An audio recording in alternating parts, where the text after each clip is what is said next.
world seems small.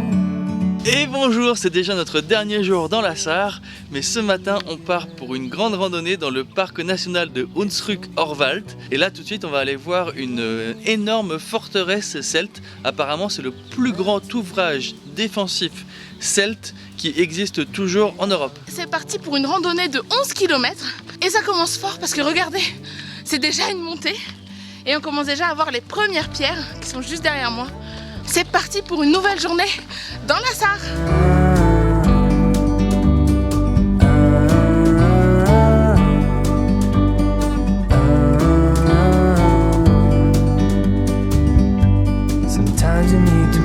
Depuis tout à l'heure, on a l'impression qu'on est en train de marcher sur la montagne et en fait apparemment on serait en train de marcher directement sur la forteresse celtique. C'est vous dire tellement elle est immense. En fait ça serait plutôt le chemin de ronde autour des remparts et ça a priori on pense que c'est l'entrée pour rentrer dans la forteresse.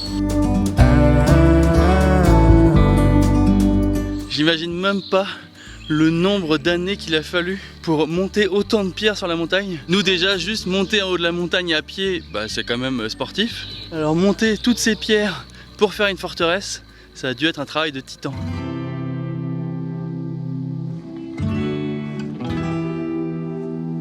Alors la forteresse en fait date du 5e ou 6e siècle avant Jésus-Christ, d'après les historiens. Et bien évidemment à cette époque-là, il n'y avait pas une forêt aussi dense dans l'enceinte de la forteresse. En fait, il y avait des villages. D'ailleurs, il y avait une source d'eau qui leur permettait de tenir en cas de siège. Ils faisaient des cultures de céréales. Et maintenant, en fait, ça fait partie du parc national.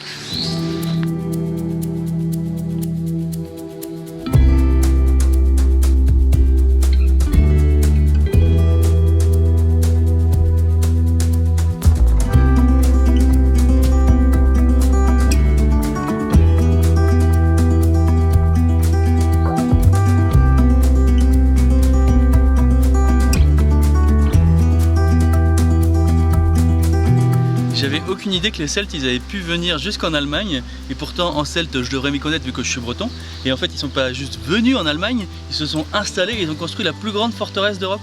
Ce qui est drôle c'est que quand on marche en forêt en Allemagne on voit tous ces petits panneaux et on peut voir que les Allemands sont vraiment des fans de randonnée parce qu'en fait chaque panneau c'est une randonnée différente et elles se croisent et heureusement c'est hyper bien indiqué pour pas se perdre. Nous on suit celle-ci, la Dolbergschleife.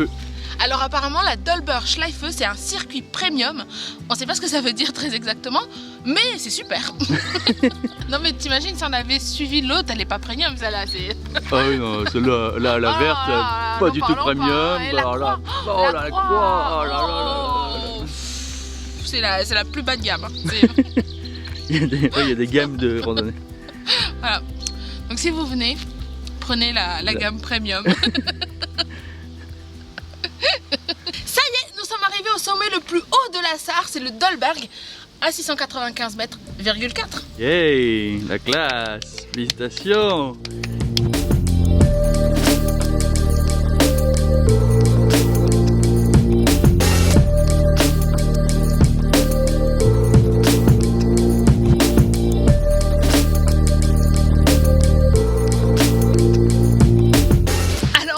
En fait la rando nous fait voyager dans le temps. Tout à l'heure on était avec les Celtes et ici en fait c'est une sidérurgie qui date du XVIIe siècle.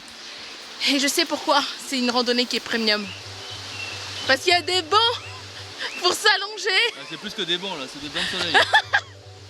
Ah, bien. Je sens qu'on va pas repartir hein. Bon Clément, allez.